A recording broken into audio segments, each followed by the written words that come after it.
to thank everyone for coming out tonight. It means an awful lot to all of us. My question is, how can we overturn the Citizens United decision? This has been the ultimate victory for corporations, and it's killing our democracy. If you are using an independent expenditure, you don't have to tell anybody. You don't have to disclose who you are, where the money's come from, what your agenda is, why you're running it out in that district or in that state.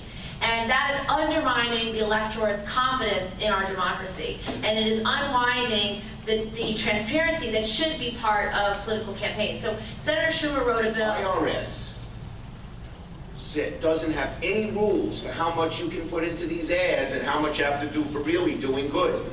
If they would have said any group that puts in more than 5% to ads has to disclose and loses the tax exemption, these things would collapse. And the IRS is doing on its own. The question is how can we get Wall Street under control so that we don't experience the same sort of recession we went through all over again?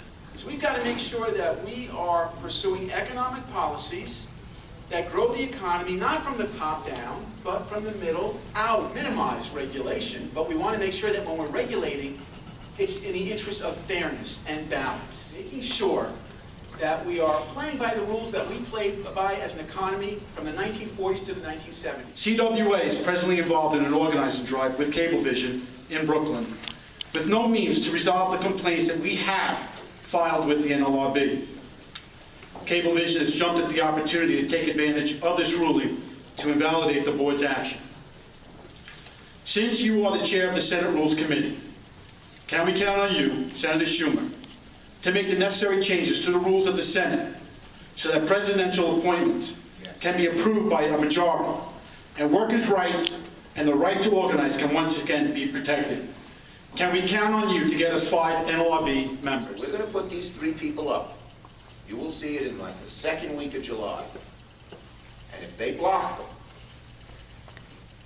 them, we will change the rules for all presidential appointments and say we only need 51 people to make any appointment that the president makes.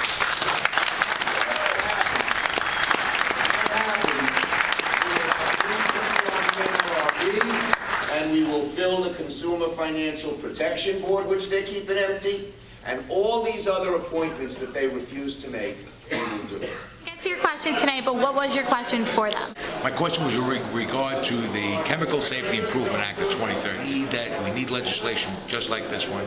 We need close attention to be paid to it, and we want our legislative leaders to look to the people in organized labor for both our advice and our counsel on how we should move forward. To be pretty honest, that some things we can get done, and a lot of things that we can't get done until we change the balance of power. So we got to work on changing the balance of power. We got to work really hard on getting things done. This is important for the members to hear what Congress has to say and to see what they go through and to see the constant attacks that labor is going through. So this is a unique opportunity For our constituents out here that aren't always here in the fight every day of the week, how important it is for these guys to know how we feel